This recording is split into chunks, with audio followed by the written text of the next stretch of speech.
கும்ப ராசி என்பர்களே, பராபவ வருட ராசி பலன்களை பார்க்கலாம் வாருங்கள். சனி பகவானுடைய இருப்பை பார்க்கும் பொழுது 7.5 சனியினுடைய இறுதி கட்டம் பாதச்சனியில இருக்கிறார். அதனாலே வரவுக்கு மீறிய செலவுகள் வரும். சேமிப்பை அதிகரிக்க வேண்டும் என்றால் அது முடியாது. மிகுந்த கவனத்தோடு இருக்க வேண்டும். குடும்பத்திலே பல குழப்பங்கள், மன கசப்புகள், இவை எல்லாமே குடும்ப உறுப்பினர்களுக்கு வந்து வந்து போகும். அதை சரி செய்ய விட்டு கொடுக்க வேண்டும். ஒருவருடைய நன்மைக்காக ஒருவர் விட்டு கொடுத்தால் அந்த குடும்பம் சுபிட்சமாக இருக்கும். அதே நேரத்துல குரு பகவானுடைய இருப்பு ஜூன் மாசத்திலே 6ஆம் இடத்துக்கு வர, தேவையற்ற கடன்கள் வாங்க வேண்டுமா என்பதை நீங்கள் உறுதி செய்து கட்டாயம் வாங்க வேண்டும் என்றால் மட்டும் வாங்குங்கள். முடிந்தளவு கடன் வாங்குவதை தவிர்க்க வேண்டும். ஆரோக்கியத்திலே சிறு சிறு பாதிப்புகள் வரும்.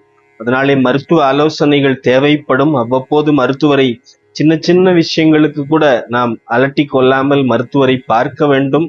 ஏனென்றால் அந்திம வயதில் இருக்கக்கூடிய கும்பராசியினருக்கு ஒரு சில உடல்நல குறைவு ஏற்படுவதற்குரிய அமைப்புகளும் வரும் என்பதாலே மிகுந்த எச்சரிக்கையோடு இருக்க வேண்டும். குரு பகவானுடைய தன்மைக்கு இந்த ஆரோக்கிய குறைவினை சரி செய்வதற்கு முருகன் வழிபாடு, திருச்செந்தூர் முருகன் வழிபாடு இவையெல்லாம் அவசியமாகிறது. அதனாலே இந்த குரு பகவானுடைய தன்மை உடல் நலனிலே அதிக அக்கறை செய்ய வேண்டும் கும்பராசி என்பர்களே.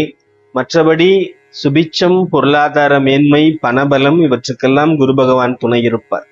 அதனாலே கவலை இல்லை. அதே நேரத்தில் ராகு கேதுவை பொறுத்தவரையிலே டிசம்பர் மாதம் 5ஆம் தேதி பெயர்வு, சுப செலவு அவரும்.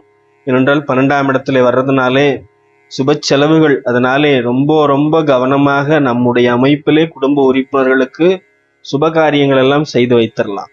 நல்ல வரனை பார்த்து திருமணத்தை முடித்து வச்சிடலாம். 6ஆம் இடத்தில் இருக்கக்கூடிய கேது சிறந்த ஆன்மீக சிந்தனை, எதிர்ப்புகள் எல்லாம் விலகி போகும். முடிந்தளவு அனைத்தையும் சமாளித்து லாபத்தினை பெறலாம். இந்த பராபவ வருடம் குரு பகவான் கொஞ்சம் இடைஞ்சல் தந்தாலும் கேது ரொம்ப நல்ல வலுவோடு நன்மையோடு இருக்கக்கூடிய ஒரு அமைப்புக்கு பார்க்கும்போது ஒரு பெரிய யோகத்தினை நாம் பார்க்கிறோம். அதனால இந்த குரு கேது அமைப்பினுடைய யோகம் இந்த கும்பராசிக்கு ஒரு பெரிய மாற்றத்தினை தரும். அதனாலே முடிந்த அளவு திருச்செந்தூர் முருகன் வழிபாடு, முருகனுடைய வழிபாடு, செவ்வாய்க்கிழமை வழிபாடு இதெல்லாமே செய்யும் பொழுது ஒரு பெரிய வளர்ச்சி இந்த கும்பராசி அன்பர்களுக்கு இருக்கும். அதனாலே குடும்ப உறுப்பினர்கள் ரொம்ப ரொம்ப முக்கியம் என்பதை ஒவ்வொரு நேரம் புரிந்து கொள்ள வேண்டும். யாரும் நமக்கு உதவி செய்ய மாட்டார்கள், நம்முடைய குடும்பம் நமக்கு உதவி செய்யும் என்பதை நீங்கள் புரிந்து கொள்ள வேண்டும். அதனாலே ரொம்ப கவனமாக இருக்க வேண்டும். மற்றபடி எல்லாவற்றையும் சமாளிக்கும் லாவகத்தை அளிக்கக்கூடிய ராகு கேதுக்கள், மிகுந்த வளர்ச்சியை தரக்கூடிய ராகு கேதுக்கள். அதனாலே பொருளாதாரத்திலே அபிவிருத்தி ஏற்படும். அழுத்தமான மனம் இருந்தவர்கள் கொஞ்சம் மனம் லேசாயிருவாங்க. நிறைய நன்மைகள் நடக்கக்கூடிய காலம் என்பதாலே சிறப்பான பலன்கள் கும்பராசிக்கு.